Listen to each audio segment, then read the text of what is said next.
This is the story of a man named Stanley.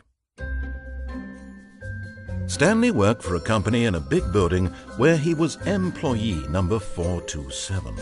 Employee number 427's job was simple. He sat at his desk in room 427 and he pushed buttons on a keyboard. Orders came to him through a monitor on his desk, telling him what buttons to push, how long to push them, and in what order.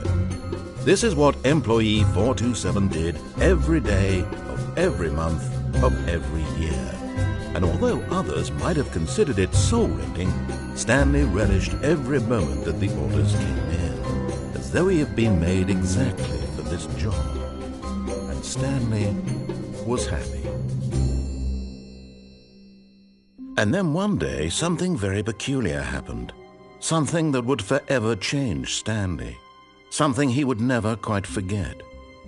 He had been at his desk for nearly an hour when he realized that not one single order had arrived on the monitor for him to follow.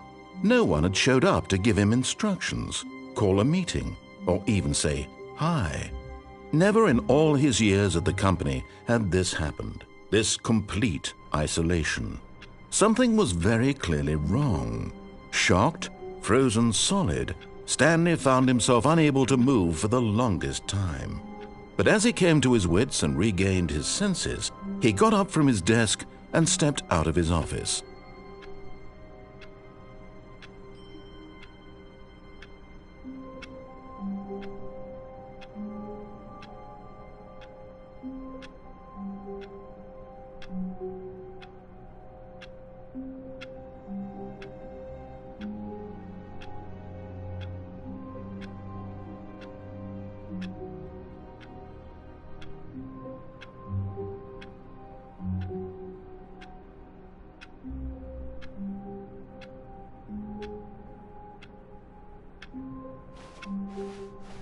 All of his co-workers were gone. What could it mean? Stanley decided to go to the meeting room. Perhaps he had simply missed a memo.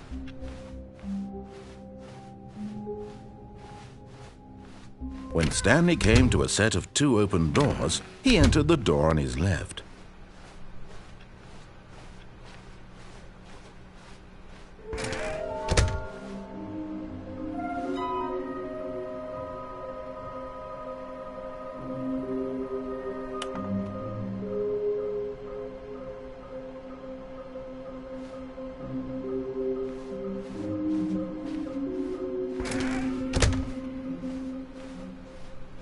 Coming to a staircase, Stanley walked upstairs to his boss's office.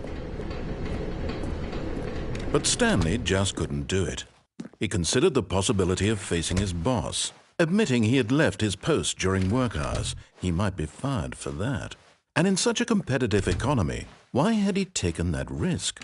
All because he believed everyone had vanished? His boss would think he was crazy. And then something occurred to Stanley. Maybe, he thought to himself, maybe I am crazy. All of my co-workers blinking mysteriously out of existence in a single moment for no reason at all? None of it made any logical sense. And as Stanley pondered this, he began to make other strange observations. For example, why couldn't he see his feet when he looked down? Why did doors close automatically behind him wherever he went? And for that matter, these rooms were starting to look pretty familiar. Were they simply repeating? No, Stanley said to himself, this is all too strange. This can't be real. And at last, he came to the conclusion that had been on the tip of his tongue. He just hadn't found the words for it. "I'm dreaming!" he yelled. "This is all a dream." Oh, what a relief Stanley felt to have finally found an answer, an explanation. His co-workers weren't actually gone. He wasn't going to lose his job. He wasn't crazy after all. And he thought to himself, I suppose I'll wake up soon. I'll have to go back to my boring real-life job pushing buttons. I may as well enjoy this while I'm still lucid. So he imagined himself flying and began to gently float above the ground. Then he imagined himself soaring through space on a magical starfield, and it too appeared. It was so much fun, and Stanley marveled that he had still not woken up. How was he remaining so lucid? And then perhaps the strangest question of them all entered Stanley's head. One he was amazed he hadn't asked himself sooner. Why is there a voice in my head dictating everything that I'm doing and thinking? Now the voice was describing itself being considered by Stanley, who found it particularly strange.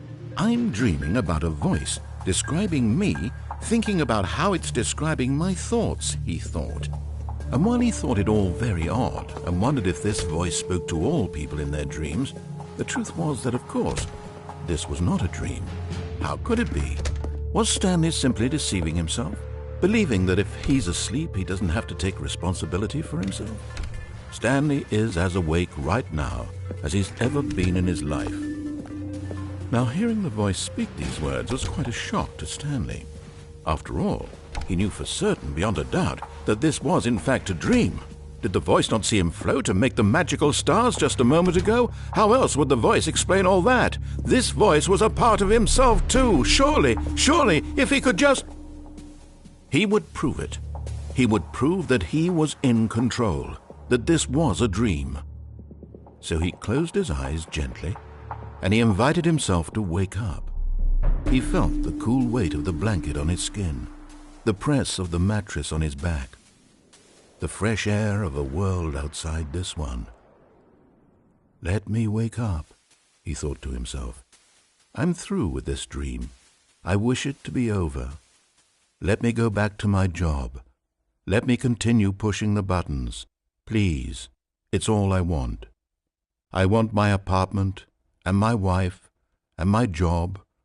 All I want is my life exactly the way it's always been. My life is normal. I am normal. Everything will be fine. I am okay.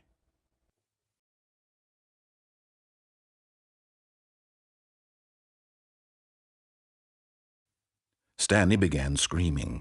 Please, someone, wake me up. My name is Stanley. I have a boss. I have an office. I am real. Please, just someone tell me I am real. I must be real. I must be. Can anyone hear my voice? Who am I? Who am I? And everything went black.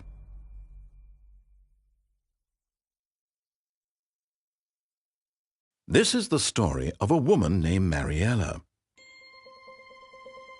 Mariella woke up on a day like any other. She arose, got dressed, gathered her belongings, and walked to her place of work.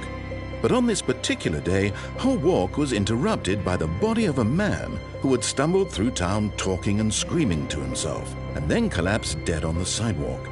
And although she would soon turn to go call for an ambulance, for just a few brief moments she considered the strange man. He was obviously crazy. This much she knew. Everyone knows what crazy people look like. And in that moment, she thought to herself how lucky she was to be normal. I am sane. I am in control of my mind. I know what is real and what isn't. It was comforting to think this, and in a certain way, seeing this man made her feel better. But then she remembered the meeting she had scheduled for that day, the very important people whose impressions of her would affect her career, and by extension, the rest of her life. She had no time for this, so it was only a moment that she stood there, staring down at the body. And then she turned and ran.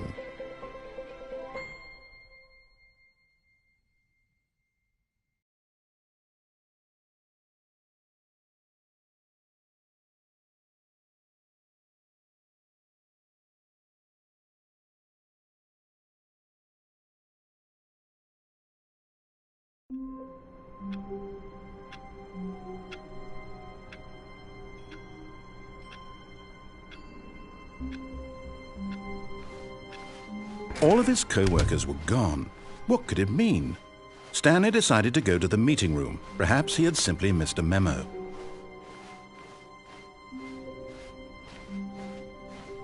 When Stanley came to a set of 2 open doors, this was not the correct way to the meeting room, and Stanley knew it perfectly well. Perhaps he wanted to stop by the employee lounge first, just to admire it.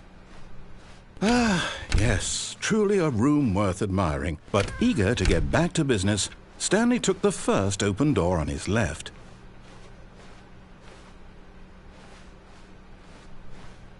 Stanley was so bad at following directions, it's incredible he wasn't fired years ago. Look, Stanley, I think perhaps we've gotten off on the wrong foot here. I'm not your enemy, really, I'm not. I realize that investing your trust in someone else can be difficult, but the fact is that the story has been about nothing but you all this time. There's someone you've been neglecting, Stanley. Someone you've forgotten about. Please, stop trying to make every decision by yourself. Now, I'm not asking for me, I'm asking for her. This is it, Stanley. Your chance to redeem yourself, to put your work aside, to let her back into your life. She's been waiting.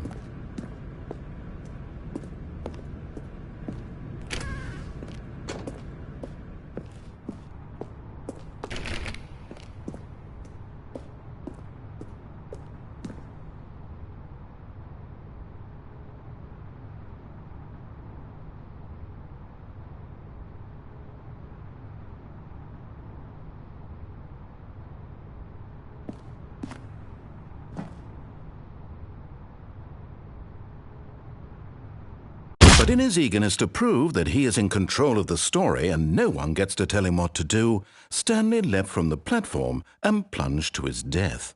Good job, Stanley. Everyone thinks you are very powerful.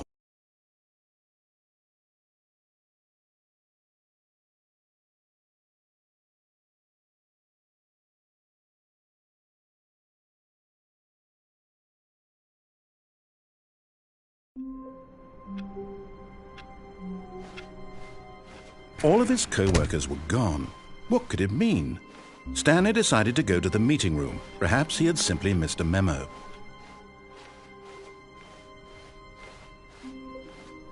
When Stanley came to a set of 2 open doors, he entered the door. This was not the correct way to the meeting room, and Stanley knew it perfectly well. Perhaps he wanted to stop by the employee lounge first, just to admire it. Wow, yes, this room. But eager to get back to business, Stanley took the first open door on his left. And so he detoured through the maintenance section, walked straight ahead to the opposite door, and got back on track.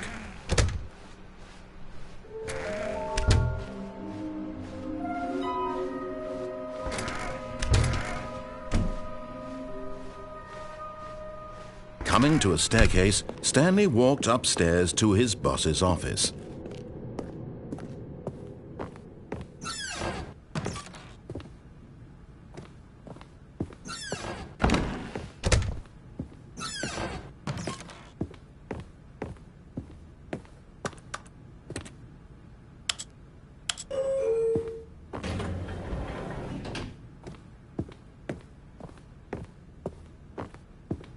Stepping into his manager's office, Stanley was once again stunned to discover not an indication of any human life. Shocked, unraveled, Stanley wondered in disbelief who orchestrated this. Stanley was in such a rush to get through the story as quickly as possible, he didn't even have a single minute to just let the narrator talk. That kind of anxiety isn't healthy, so he relaxed for a few moments with some calming New Age music.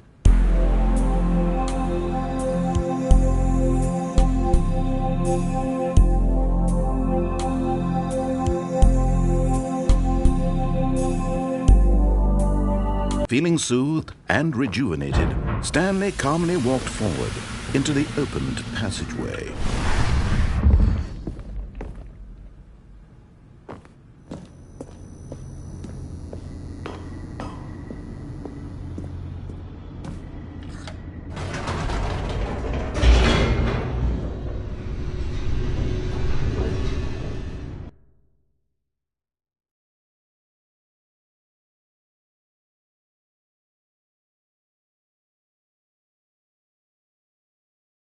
Descending deeper into the building, Stanley realized he felt a bit peculiar.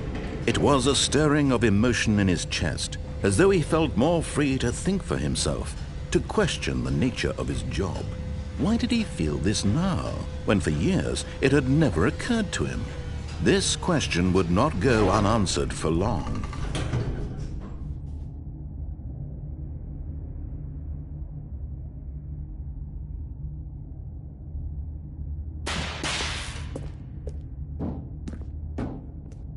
Stanley walked straight ahead through the large door that read Mind Control Facility.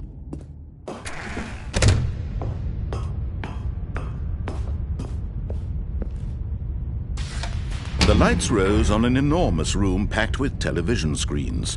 What horrible secret did this place hold? Stanley thought to himself. Did he have the strength to find out?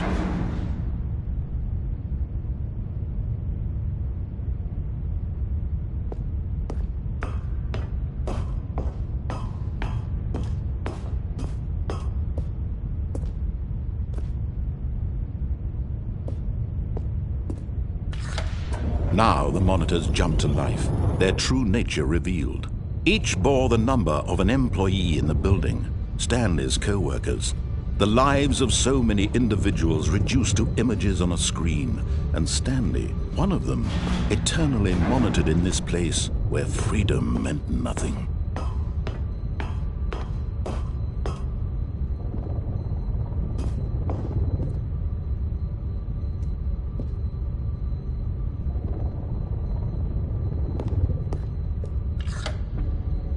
This mind control facility, it was too horrible to believe. It couldn't be true. Had Stanley really been under someone's control all this time? Was this the only reason he was happy with his boring job? That his emotions had been manipulated to accept it blindly?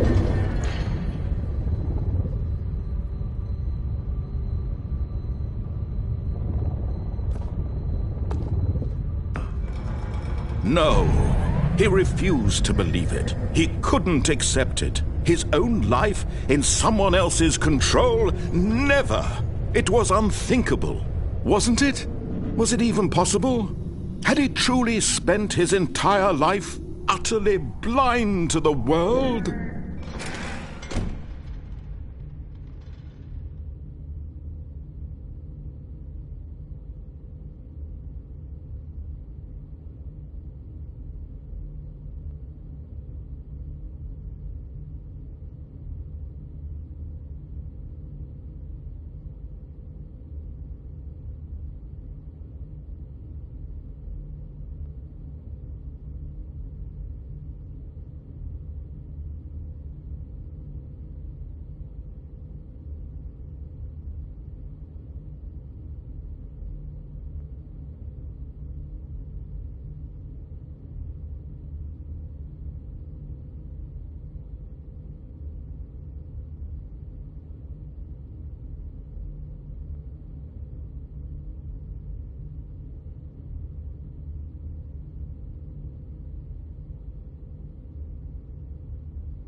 But here was the proof, the heart of the operation.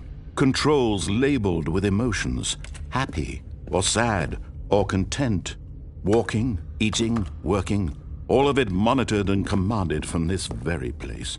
And as the cold reality of his past began to sink in, Stanley decided that this machinery would never again exert its terrible power over another human life. For he would dismantle the controls once and for all.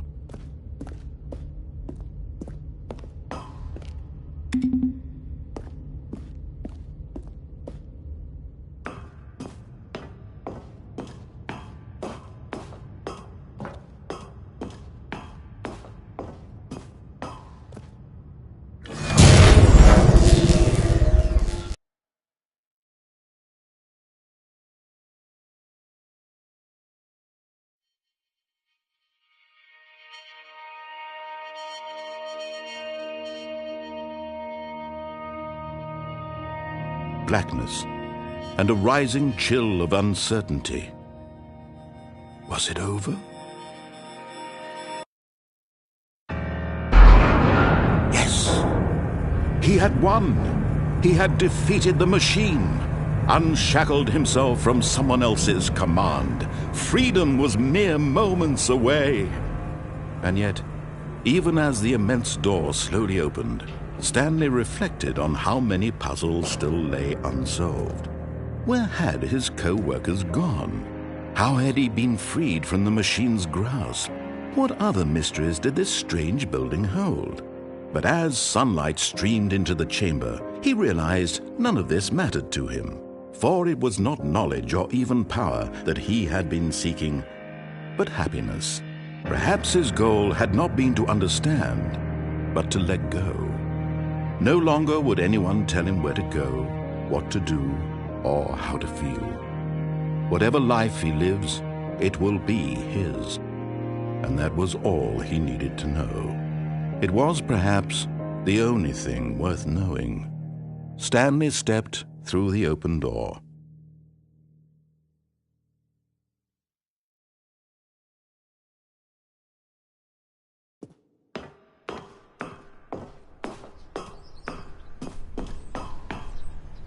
Stanley felt the cool breeze upon his skin, the feeling of liberation, the immense possibility of the new path before him.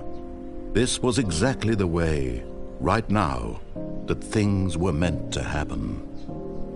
And Stanley was happy.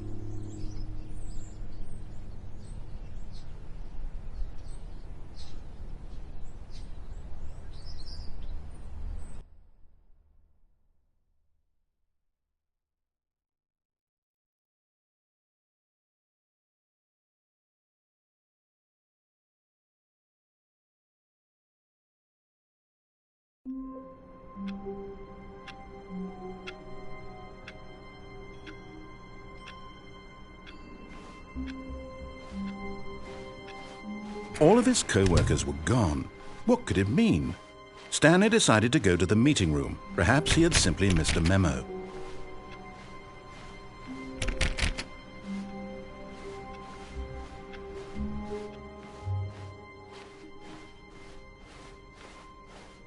When Stanley came to a set of two open doors, this was not the correct way to the meeting room, and Stanley knew it perfectly well. Perhaps he wanted to stop by the employee lounge first, just to admire it. The lounge was sublime, a work of art. What but eager to get back to business, Stanley took the first open door on his left.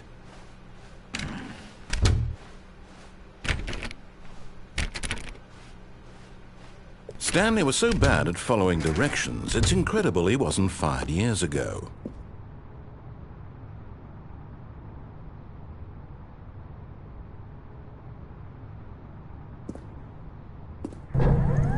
Look, Stanley, I think perhaps we've gotten off on the wrong foot here. I'm not your enemy, really, I'm not. I realize that investing your trust in someone else can be difficult, but the fact is that the story has been about nothing but you all this time. There's someone you've been neglecting, Stanley. What? Really?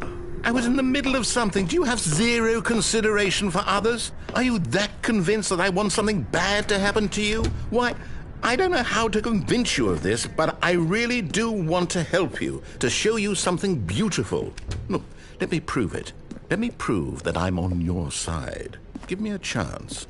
Now listen carefully, this is important. Stanley walked through the red door. Aha, perhaps you misunderstood.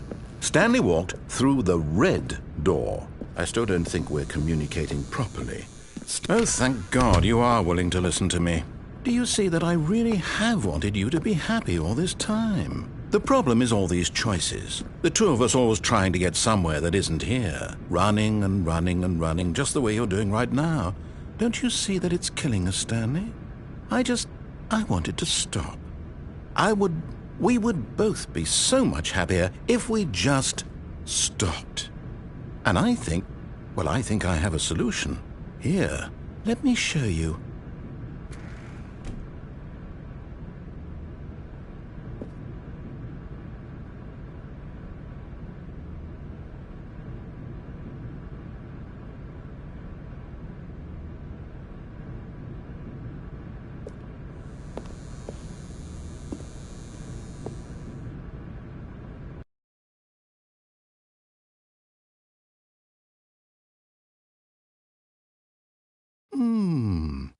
What do we want?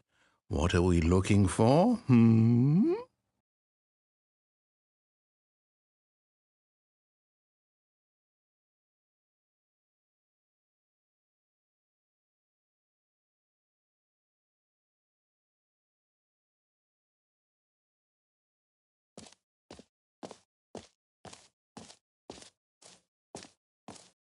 Here. Yes. Oh, it's beautiful, isn't it? If we just stay right here, right in this moment with this place, Stanley, I think I feel happy. I actually feel happy.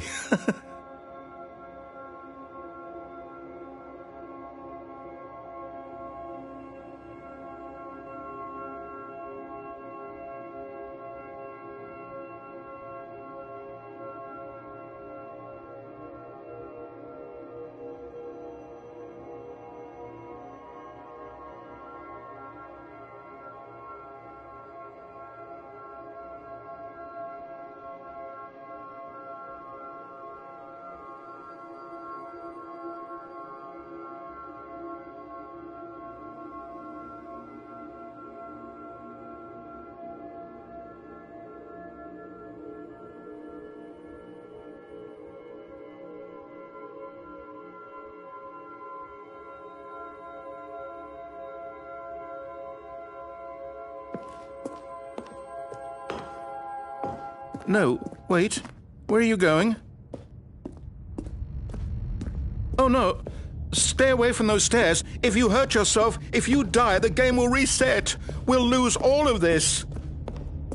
Please, no, Stanley, let me stay here. Don't take this from me. Please, Stanley, think about what you're doing. No! Oh, thank God. No. No, what are you doing, Stanley? Please, I'm asking you not to take this away from me. I can't go back to what I was before. If you die, we'll both go back. Why are you doing this? Stanley, let's go back to the other room. Can you do that? My God, is this really how much you dislike my game? That you'll throw yourself from this platform over and over to be rid of it? You are literally willing to kill yourself to keep me from being happy. Am I reading the situation correctly? Or maybe you're just getting a kick out of it. I don't know anymore. I just wanted us to get along. But I guess that was too much to ask. It looks like you wanted to make a choice after all. Well, this one is yours.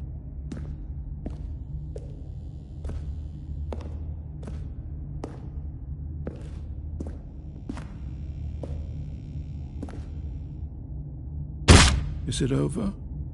It's going to restart, isn't it? I'm going back.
I can't wait to tell this story to my co-workers, Stanley thought. How amusing they'll find it. Oh, won't we all just laugh and laugh at the time I thought everyone had gone missing. When Stanley came to a set of 2 open, this was not the correct way to the meeting room, and Stanley knew it perfectly well. Perhaps he wanted to stop by the employee lounge first, just to admire it. Standing now in this incredible room, Stanley for the first, but eager to get back to business, Stanley took the first open door on his left. Stanley was so bad at following directions, it's incredible he wasn't fired years ago.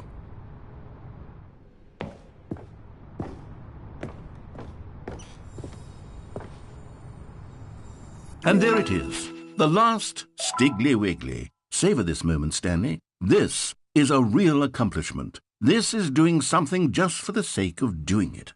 Where so many people expect to be rewarded for the most trivial achievements, you've insisted that a job well done is its own reward.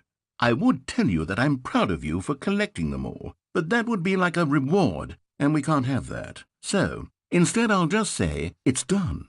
We're all done here. And now we can go to whatever the hell you were doing before you hunted for figurines.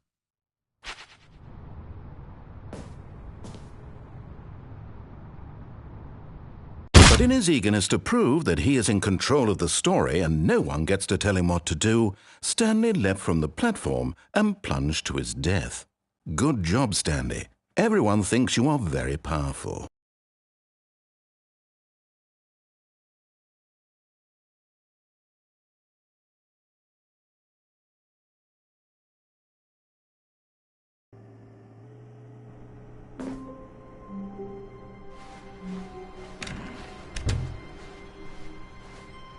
Stanley, I'm sorry, but I have to put a pause on things. It's those figurines, those figglers.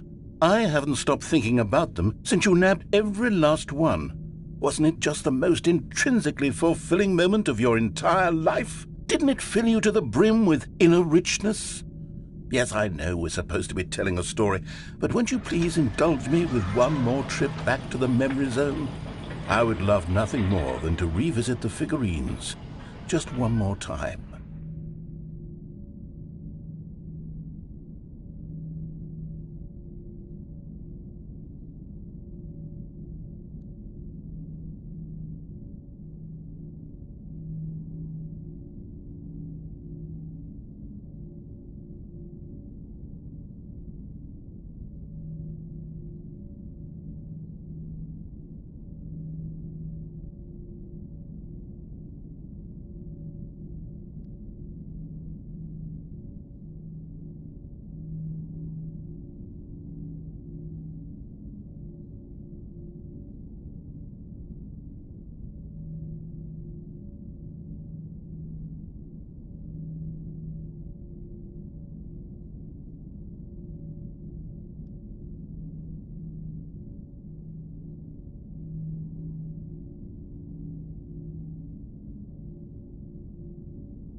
Here's where it all began.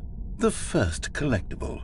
Back then, we had no idea of how many of them we'd find. Sure, it said 6 right there on the screen, but how could we know for certain?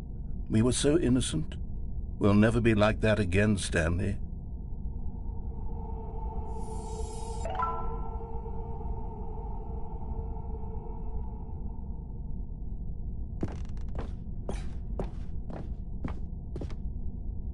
And here was a second Stanlerine. You found this one all on your own, just by poking around by the red and blue doors. You did that, Stanley. I'll be honest, back then I had no faith in you to find any of them, let alone 6. but you continue to surprise me in all sorts of mundane, unremarkable ways.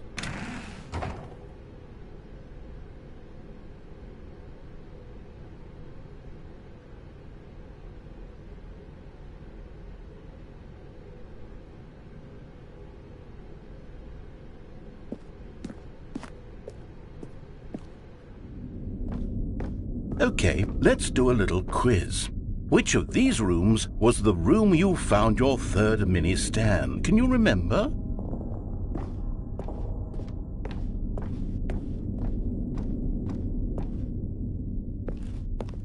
Hey, that's exactly right. It was here, under the stairs. It was the third one. You picked it up, and then after that, you had 3 of them.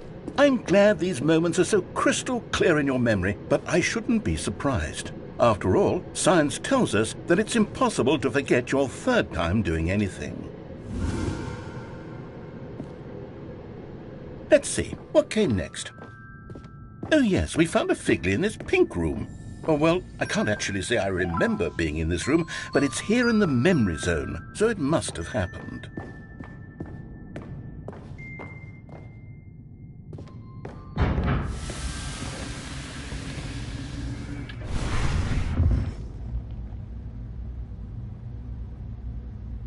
This was the 5th mini Stan, and this one was really something special. It was behind the boss's office. I remember it so clearly. In fact, because this one is particularly special to me, I made a little video to commemorate the occasion. Enjoy.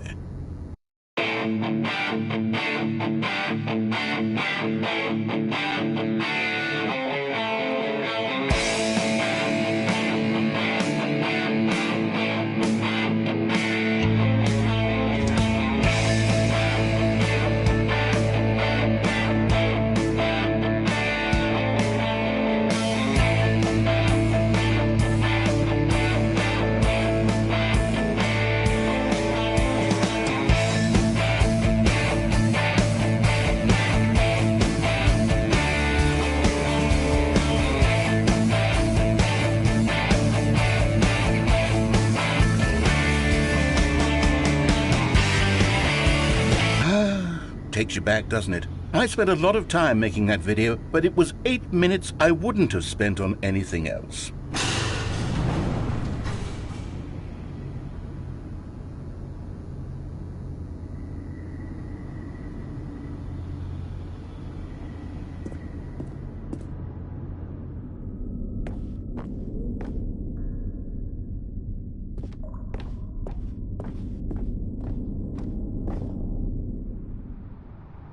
And then, Stanley, we came to the last collectible, the final figurine, right here in the warehouse. This memory is the most distinct and clear in my mind, perhaps because it was the one that happened more recently than all the others.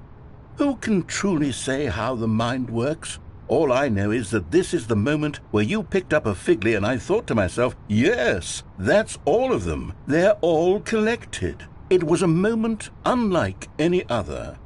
Except for the other moments picking up figurines, which it was exactly like.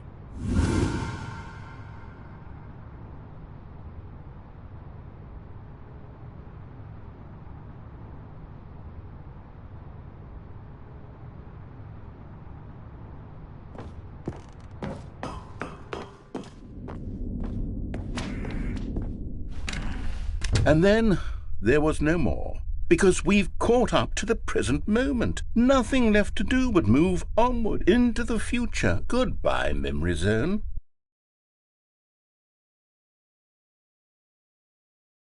No, I'm not done. I'm not ready to move on. Stop the loading screen. Isn't there some way we can stay here, keep enjoying these figurines? Let's just go backwards. We'll do the memory zone again from the opposite direction. See how that feels.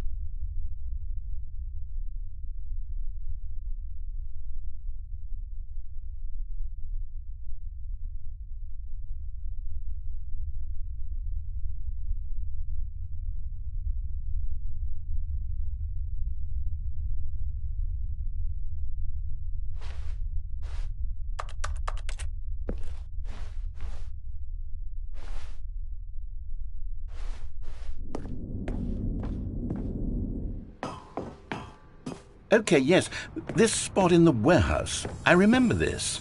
I must say, of all the figurines we looked at in our initial tour of the memory zone, this one is the most distinct and clear in my mind. Let's keep going, I want more.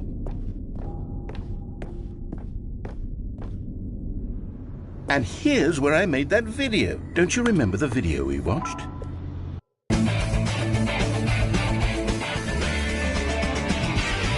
Yes, I love that video.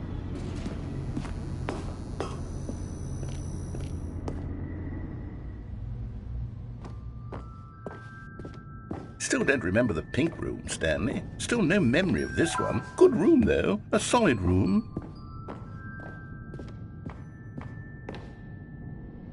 These really were a treat to hunt down. You know, if there had been any kind of reward for finding all of these, it really would have muted the intrinsic joy of collecting them. I'm very glad we resisted the temptation. Next one.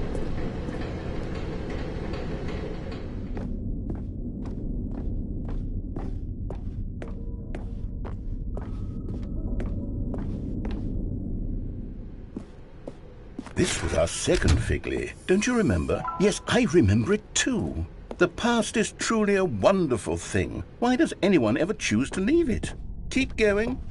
This is it. The very first one we found in the exhibit where I introduced you to the figurines. Oh, I want more memories, Stanley. I want to keep going. What else is there? What came before this?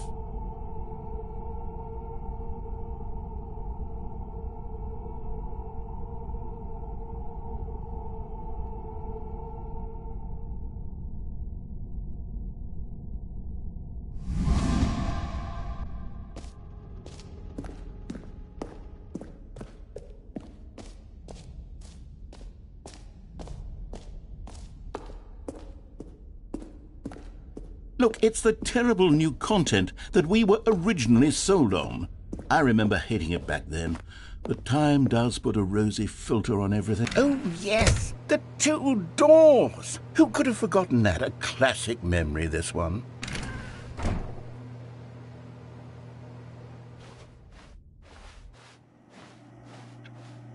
And before everything else, there was your office. Is there anything else? Was there something that came before your office? There's something I feel I can remember. I can remember. Yes, I'm remembering something now. I remember before this whole story got started. Back then I was different. I used to make big decisions. I was passionate. I was skeptical. I weighed each decision with profound thoughtfulness. And then somewhere along the way, I stopped making decisions. I became lazy, and I came up with a character named Stanley to do my thinking for me. He would make the decisions. He would decide which way to go. I would cheer him on as he collected figurines for no reason. Why did I invent Stanley? Was I lonely? Yes, perhaps that's it. Perhaps I needed to imagine I had companionship. And Stanley really did make for a wonderful companion, even if he was a fiction. But I suppose it's grown old. I want to think for myself again. I want to go back to how it used to be. Yes, I can be on my own again. I can do it. I'll be stronger this time. I'll take care of myself. I don't need Stanley anymore. Oh, but he truly was so much fun to play with. You know what? Since we're in the memory zone, how about one more good memory? Let's go back just once and give Stanley one more run of the office, and then I'll retire him for good. I did enjoy telling his story so very much. Okay, here we go. This is the story of a man named Stanley.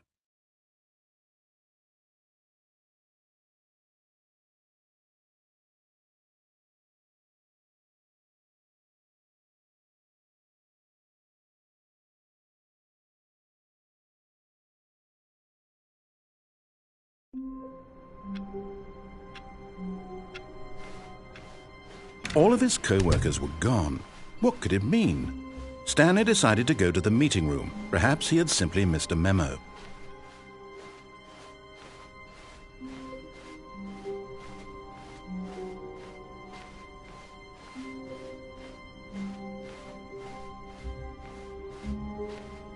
When Stanley came to a set of 2 open doors, he entered the door on his left.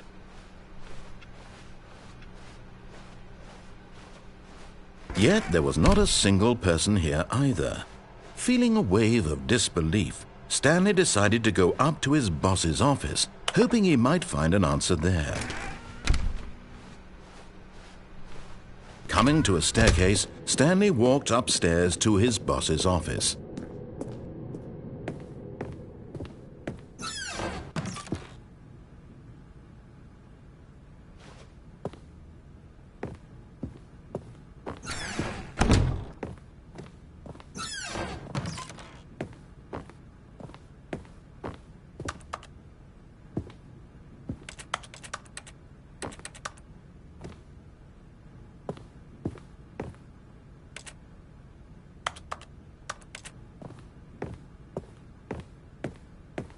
Okay, I think we all know the drill by now. Blah, blah, blah. Dark secrets, the keypad. Stanley pushes some buttons. Oh, hey, look, it's a new passageway.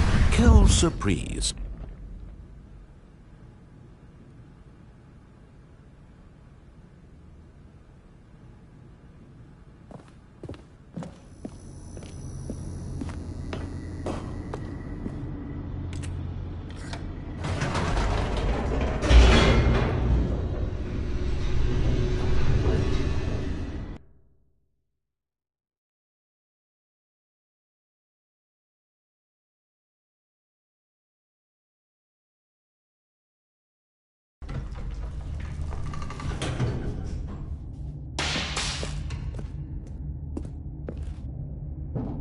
Stanley walked straight ahead through the large door that read Mind Control Facility.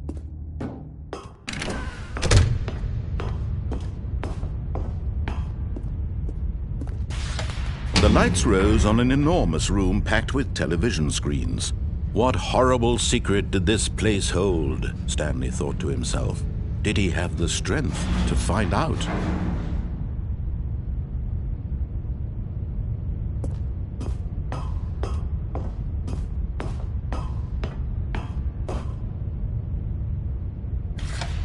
Now the monitors jumped to life, their true nature revealed. Each bore the number of an employee in the building, Stanley's co-workers. The lives of so many individuals reduced to images on a screen, and Stanley, one of them, eternally monitored in this place where freedom meant nothing.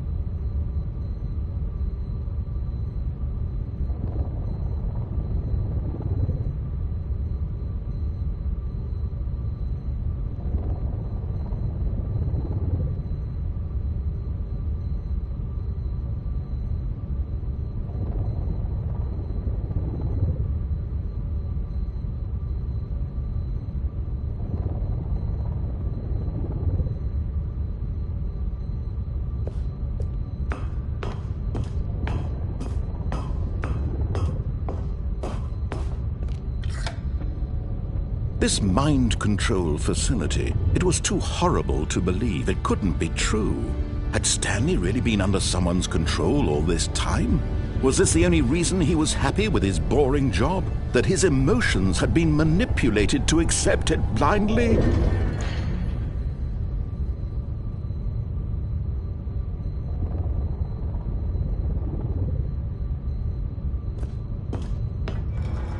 No. He refused to believe it. He couldn't accept it. His own life in someone else's control? Never! It was unthinkable. Wasn't it? Was it even possible? Had he truly spent his entire life utterly blind to the world? But here was the proof. The heart of the operation. Controls labeled with emotions. Happy or sad or content, walking, eating, working, all of it monitored and commanded from this very place. And as the cold reality of his past began to sink in, Stanley decided that this machinery would never again exert its terrible power over... Oh, Stanley, you didn't just activate the controls, did you? After they kept you enslaved all these years, you go and you try to take control of the machine for yourself. Is that what you wanted? Control? Stanley, I applaud your effort, I really do. But you need to understand, there's only so much that machine can do. You were supposed to let it go, turn the controls off, and leave. If you want to throw my story off track, you're going to have to do much better than that. I'm afraid you don't have nearly the power you think you do. For example, and I believe you'll find this pertinent, Stanley suddenly realized he had just initiated the network's emergency detonation system. In the event that this machine is activated without proper DNA identification, nuclear detonators are set to explode, eliminating the entire complex. How long until detonation then? Let's say, 2 minutes. Now this is making things a little more fun, isn't it, Stanley? It's your time to shine. You are the star. It's your story now. Shape it to your heart's desires. Oh, this is much better than what I had in mind. What a shame we have so little time left to enjoy it. Mere moments until the bomb goes off. But what precious moments each one of them is. More time to talk about you, about me, where we're going, what all this means. I barely know where to start. What's that? You'd like to know where your co-workers are? A moment of solace before you're obliterated? All right, I'm in a good mood. You're going to die anyway. I'll tell you exactly what happened to them. I erased them. I turned off the machine. I set you free. Of course, that was merely in this instance of the story. Sometimes when I tell it, I simply let you sit there in your office forever, pushing buttons endlessly and then dying alone. Other times, I let the office sink into the ground, swallowing everyone inside, or I let it burn to a crisp. I have to say this, though, this version of events has been rather amusing. Watching you try to make sense of everything and take back the control wrested away from you, it's quite rich. I almost hate to see it go. But I'm sure whatever I come up with on the next go-around will be even better. My goodness, only 34 seconds left. But I'm enjoying this so much. You know what? To hell with it. I'm going to put some extra time on the clock. Why not? These are precious additional seconds, Stanley. Time doesn't grow on trees. Oh dear me, what's the matter, Stanley? Is it that you have no idea where you're going or what you're supposed to be doing right now? Or did you just assume when you saw that timer that something in this room was capable of turning it off? I mean, look at you. Running from button to button, screen to screen, clicking on every little thing in this room. These numbered buttons, no, these colored ones. Or maybe this big red button, or this door. Everything, anything, something here will save me. Why would you think that, Stanley? That this video game can be beaten? Won? Solved? Do you have any idea what your purpose in this place is? Stanley, you're in for quite a disappointment. But here's a spoiler for you. That timer isn't a catalyst to keep the action moving along. It's just seconds ticking away to your death. You're only still playing instead of watching a cutscene because I want to watch you for every moment that you're powerless. To see you made humble.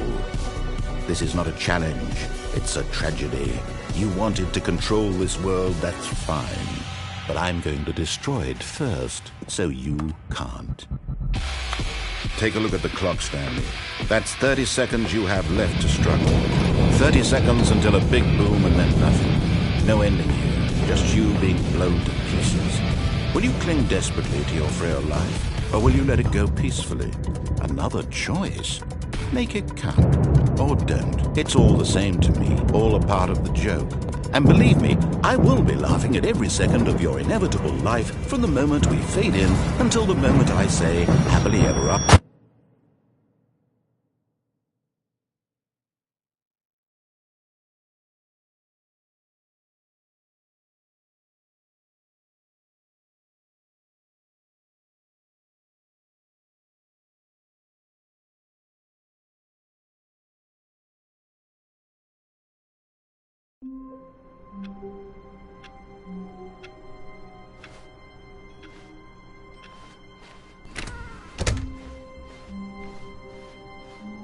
When Stanley came to a set of 2 open doors, this was not the correct way to the meeting room, and Stanley knew it perfectly well.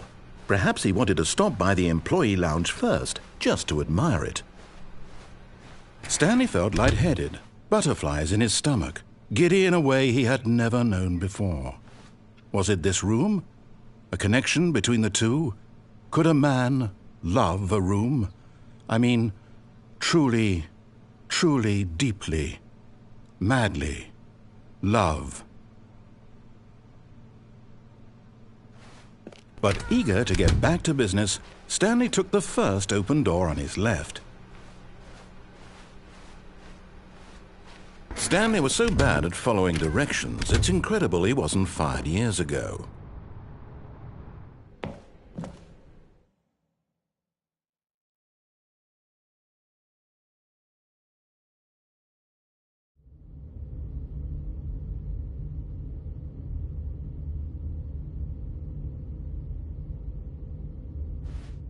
Stanley had now gotten himself so far off the beaten path that it seemed the office had begun so far off the beaten path that it seemed the office had begun so far off the beaten path that it seemed the office had begun so far off the beaten path that it seemed the office had begun so far off the beaten path that it seemed the You didn't think I was actually just a recording, did you? What a silly and trite explanation that would be. All the back and forth between you and me, all the absurd adventures we've been through, and it all turns out I'm just a tape recording? It was all just in Stanley's head. I bet that's the kind of twist you think is revelatory. I bet each and every time you watch a movie where it turns out all to be in the main character's imagination, you must absolutely bolt off the couch in pure shock at the phenomenal and intricate storytelling. It must be so simple to be you. Life being an unending waterfall of surprises and delights. How much more exciting you must find the world than the rest of us do. Now I've become sad. Look what you've done to me. This is all your fault.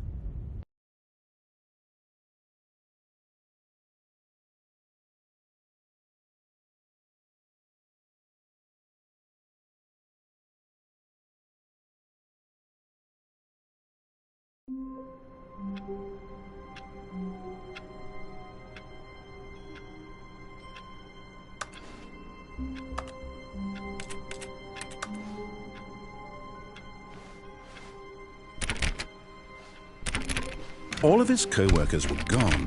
What could it mean? Stanley decided to go to the meeting room. Perhaps he had simply missed a memo.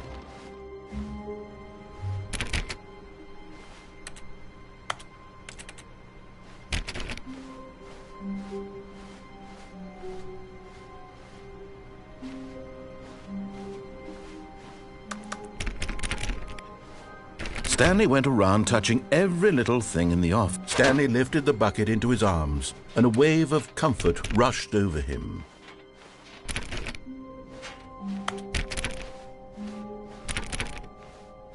Stanley clutched the bucket tightly to his chest and entered the door on his left. This was not the correct way to the meeting room, but Stanley had felt the bucket calling to him, telling him that the employee lounge was simply the place to be.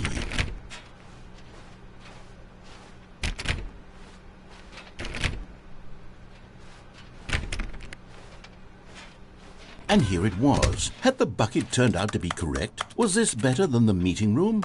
Yes, Stanley thought to himself. Yes, perhaps it truly was. How insightful the bucket... No, never mind. The bucket was wrong. Stanley took the door on his left to go back to the meeting room.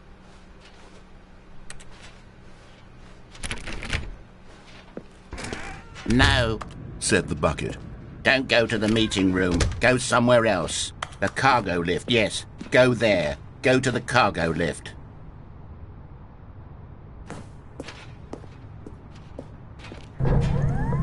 Good, said the bucket. Now ride the lift all the way to the top. There's something up there I need you to do. Stanley did not question why or how this bucket was speaking to him. It should have alarmed him, of course, because buckets can't talk. But Stanley chose not to think about this obvious fact. He was firmly convinced that the bucket had spoken to him, and he unthinkingly did whatever the bucket asked.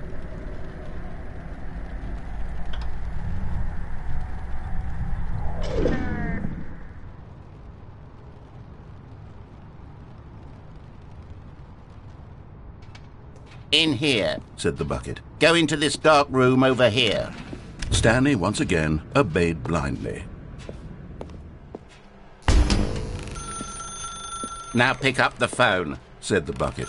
pick up the phone and it will take us back home where we can go about life together.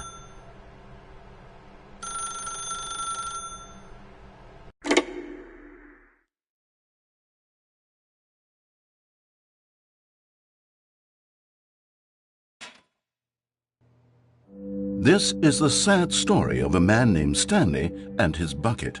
Once upon a time, I gave Stanley a bucket because I thought he was lonely and could use a friend. And then, very distressingly, he began to believe the bucket could speak to him.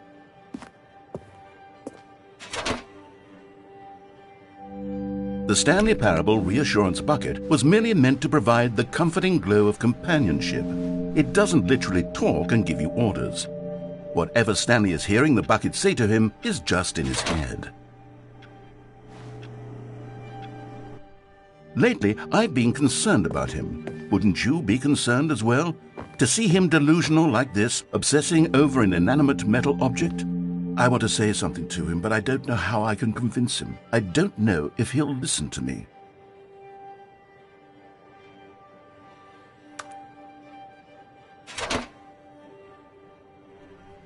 Oh, I'll try anyway. Stanley, can you hear me? Listen to me. It's just a bucket. It can't think, it can't talk. All it will ever truly do for you is effectively transfer a liquid from one location to a different location. That's it. It doesn't do anything else.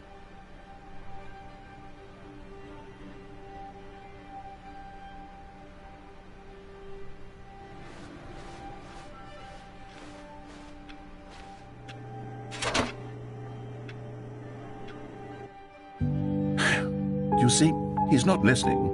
He's still taking orders from the bucket. You know, once upon a time it was me he took orders from, me he trusted and listened to. Now all he cares about is his awful bucket, this stupid hunk of metal.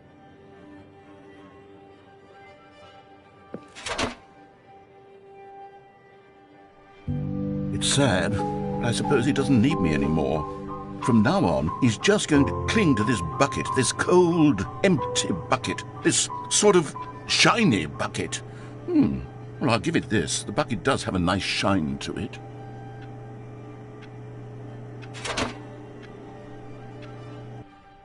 Yes, I suppose on closer inspection that it doesn't quite look like your average hardware store bucket.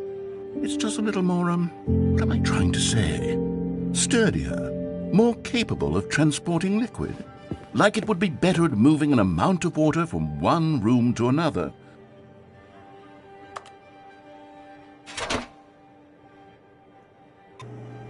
Oh my God, what am I saying? Better at carrying water from room to room. It's a bucket. It's literally just a bucket.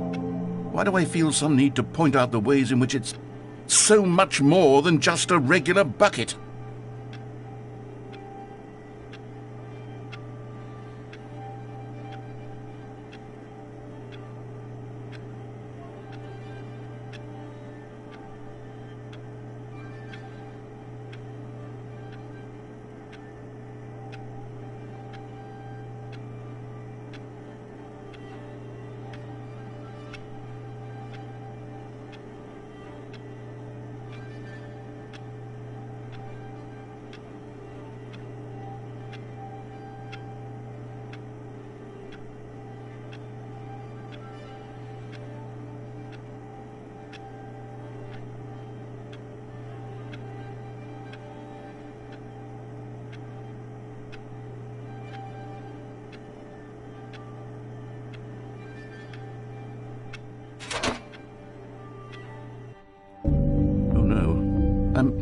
I'm having feelings for the bucket.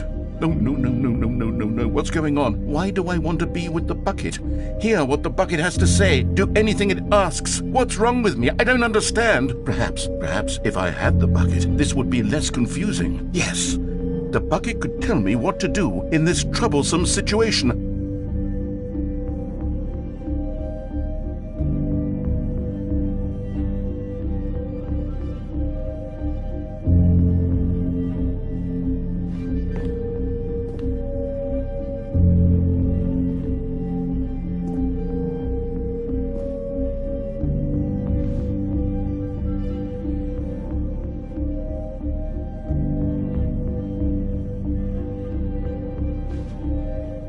Stanley, give me the bucket. Give it to me. Give me the bucket, Stanley. I need it. Give it to me now. Give it, or I'll...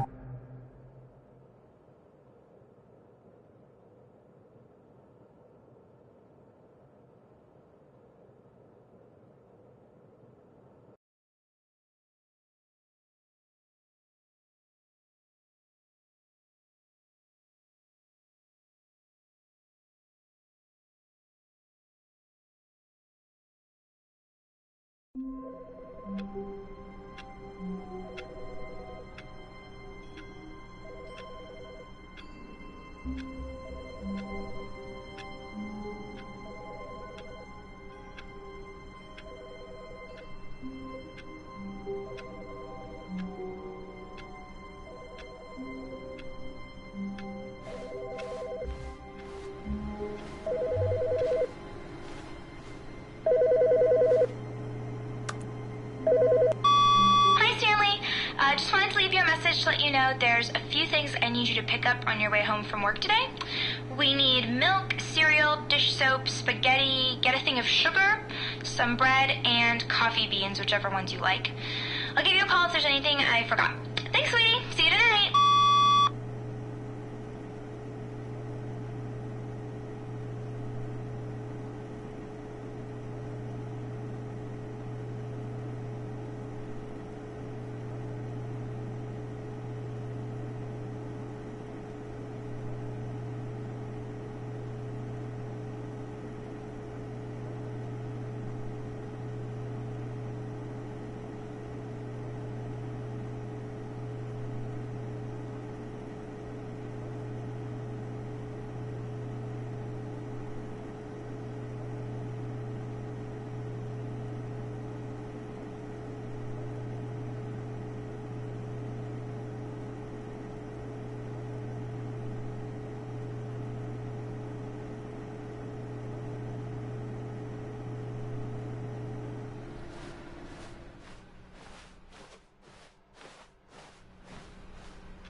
When Stanley came to a set of 2 open doors, he entered the door on his left.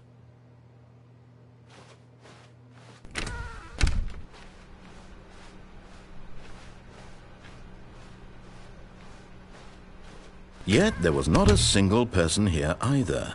Feeling a wave of disbelief, Stanley decided to go up to his boss's office, hoping he might find an answer there.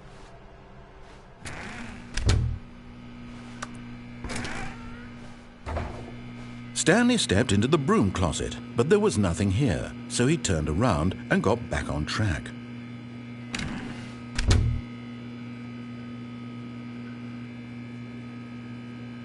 There was nothing here, no choice to make, no path to follow, just an empty broom closet. No reason to still be here. Coming to a staircase, Stanley walked upstairs to his boss's office.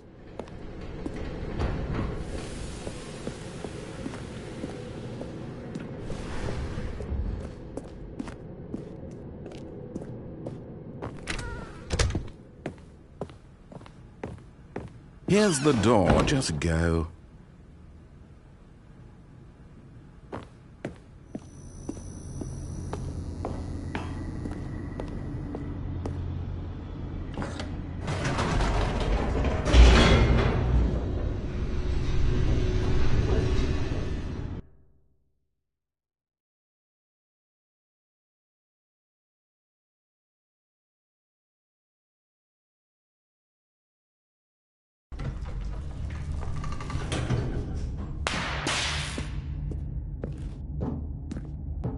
Stanley walked straight ahead through the large door that read Mind Control Facility. Although this passageway had the word Escape written on it, the truth was that at the end of this hall, Stanley would meet his violent death.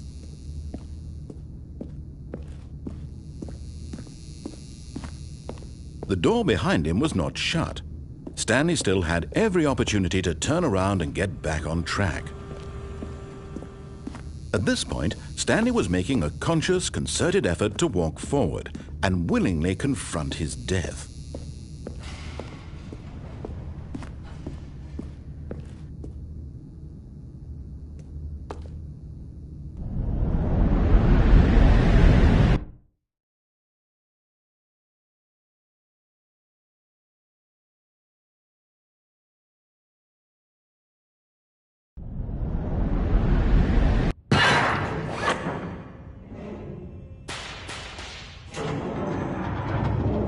As the machine whirred into motion and Stanley was inched closer and closer to his demise, he reflected that his life had been of no consequence whatsoever.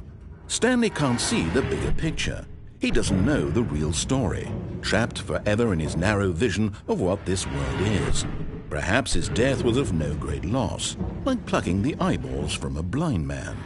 And so he resigned and willingly accepted this violent end to his brief and shallow life. Farewell, Stanley.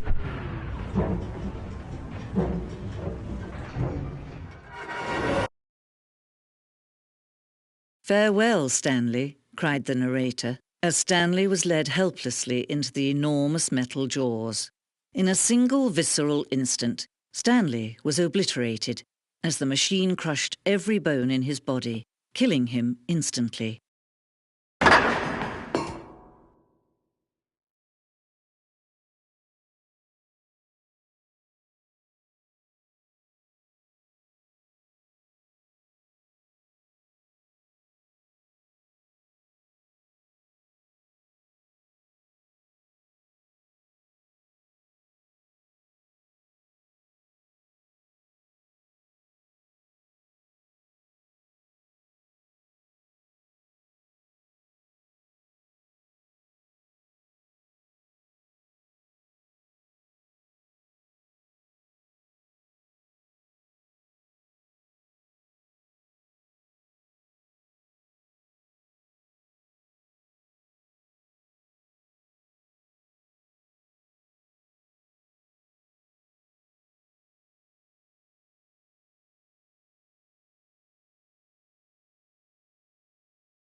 And yet it would be just a few minutes before Stanley would restart the game, back in his office, as alive as ever.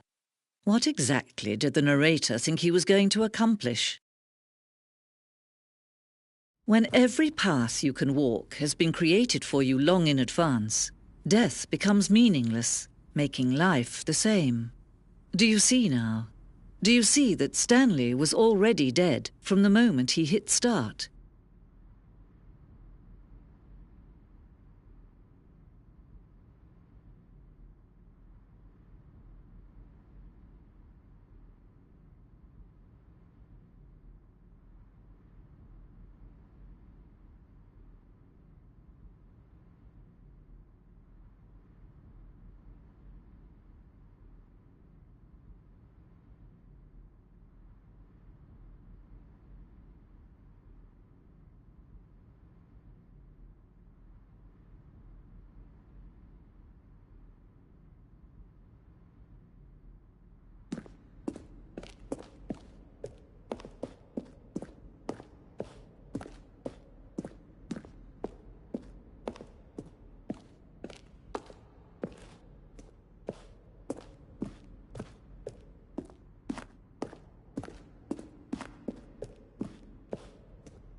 Oh, look at these two. How they wish to destroy one another.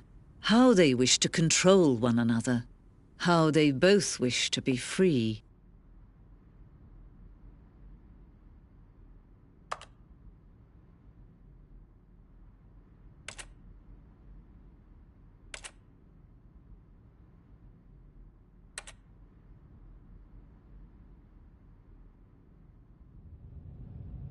Can you see? Can you see how much they need one another? No, perhaps not. Sometimes these things cannot be seen. But listen to me. You can still save these two. You can stop the program before they both fail. Turn off your PlayStation. There's no other way to beat this game. As long as you move forward, you'll be walking someone else's path. Stop now and it'll be your only true choice.